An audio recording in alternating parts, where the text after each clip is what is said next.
కౌన్సిల్లో ఉత్తమ్ కుమార్ రెడ్డి గారు ప్రవేశపెట్టినటువంటి బడ్జెట్ సామాన్యుడికి చేరువలో ఉంది. ఇటువంటి బడ్జెట్ గతంలో ఈ ప్రభుత్వం పెట్టిన బడ్జెట్ని అన్ని వర్గాల ప్రజల్ని, ముఖ్యంగా ఎస్సీ, ఎస్టీ, బీసీ, మైనారిటీ వర్గాలని స్నేహితునిచ్చే విధంగా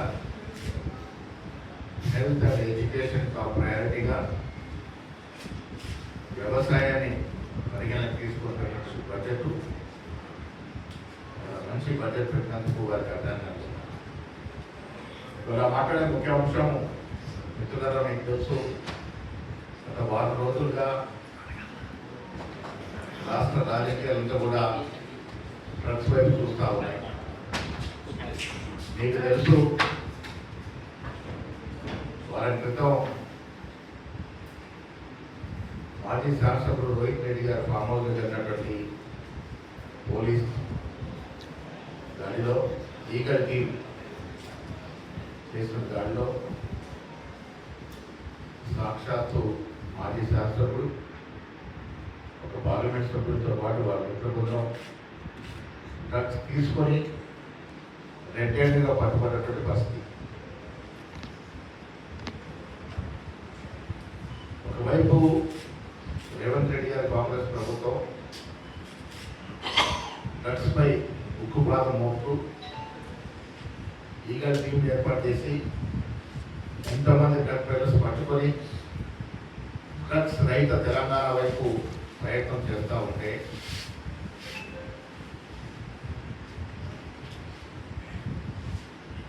టిఆర్ఎస్ యువ నాయకుడు బ్యాచ్ అంతా కూడా ఈ రకమైనటువంటి డ్రగ్స్ కార్యక్రమాల్లో పాల్గొంటూ ఉన్నారు. గతంలో చూస్తే సాక్షాత్ కేటీఆర్ గారి ఫామ్ హౌస్లోనే డ్రగ్స్ పట్టుకోవడం, సొంత బామ్మది డ్రగ్స్ తీసుకొని దొరికినటువంటి పరిస్థితి. ఈయన దగ్గర మిత్రుడు కేదార్ అనే వ్యక్తి దుబాయ్లో అత్యధిక మోతాదులో కొకాయిన్, హెరాయిన్ సేవించి మృత్యువాట పట్టడం పరిస్థితి.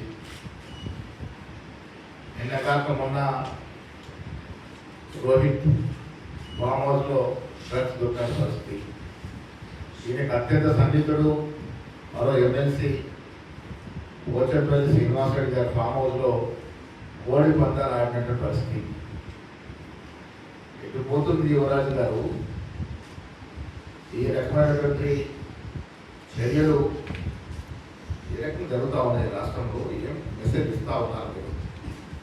వీళ్ళ పాల్గొంటూ ఉంటే ఆశ్చర్యకరం, విచిత్ర పరిస్థితి అంటే ఇప్పటి వరకు బీజేపీ నాయకులు దీని మీద స్పందించకపోవడం. డ్రగ్స్ మీద ముఖ్యమంత్రి గారు ఇంత పెద్ద ఎత్తున పకడ్బందీ వ్యూహంతో డ్రగ్స్ నిర్మూలించే ప్రయత్నం ఒకవైపు జరుగుతూ ఉంటే,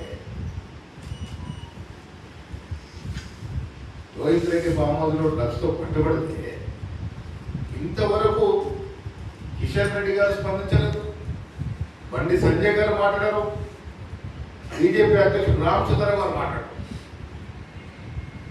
అంతేంటి అసలు ఒకనొక సందర్భంలో మాట్లాడిన రఘునందన్ రావు గారి నోరు కూడా మోయించారు, మళ్ళీ మాట్లాడకుండా.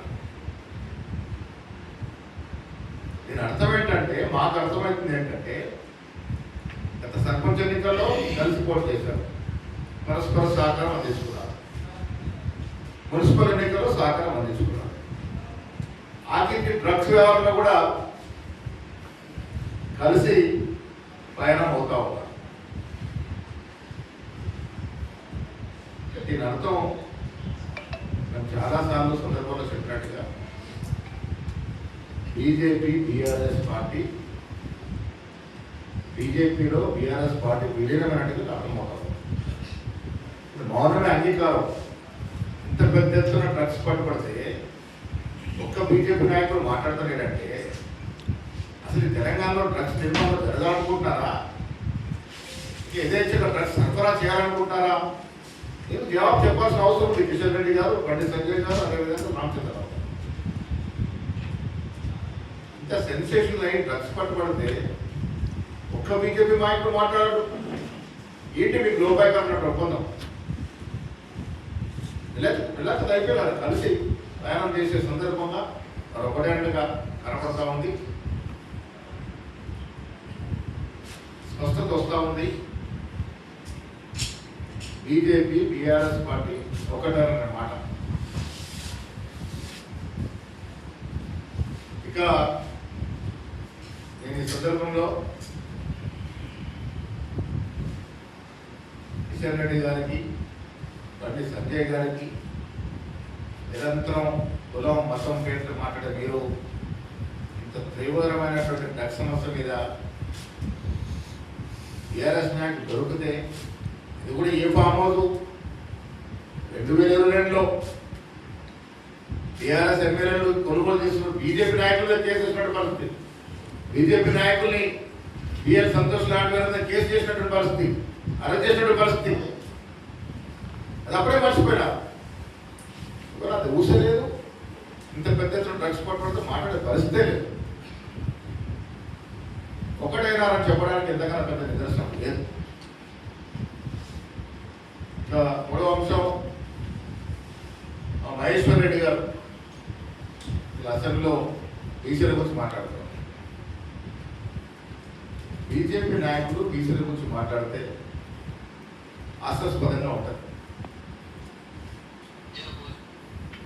మహేశ్వర్ రెడ్డి గారు మాట్లాడే ముందు వారికి 2-3 విషయాన్ని గుర్తు చేస్తా ఉన్నాను. బండారు దత్తాత్రేయ గారు తెలంగాణలో తెలియని వారు ఉండరు. 60 ఏళ్ళుగా బీజేపీ పార్టీని మోస్తూ, బీజేపీకి సేవలు అందిస్తూ, వివిధ రకాలుగా ప్రజా సేవలు అందించినటువంటి నాయకుడు. వారు సికింద్రాబాద్ పార్లమెంట్ స్థానాన్ని అగ్రనాయకుడు కిషన్ రెడ్డి గారు లాక్కున్నారు. బండి సంజయ్ గారు రాష్ట్ర అధ్యక్ష పదవి ఉంటే ఆ పదవిని కిషన్ రెడ్డి లాక్కున్నారు.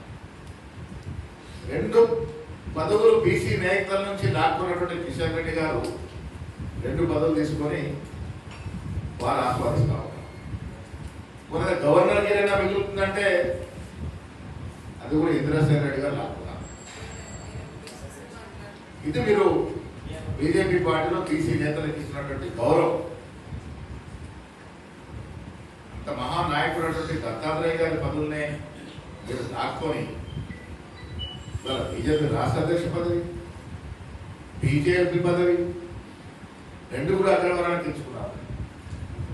మీరు బీసీల గురించి మాట్లాడతారు. బీజేపీ నాయకులు బీసీల గురించి మాట్లాడితే వేదాలు వర్ణించుకుంటూ ఉంటాయి. బీసీ బిల్లు ప్రతిష్టాత్మకం తీసుకొని ముఖ్యమంత్రి రేవంత్ రెడ్డి గారు అగ్రవర్ణానికి చెందిన వారప్పటికి కూడా 42% రిజర్వేషన్ కోసం తీవ్రంగా ప్రయత్నం చేస్తూ 2 చట్టాలని అసెంబ్లీలో తీసుకొస్తే తొక్కి పెట్టిన పాపం బీజేపీ పార్టీ.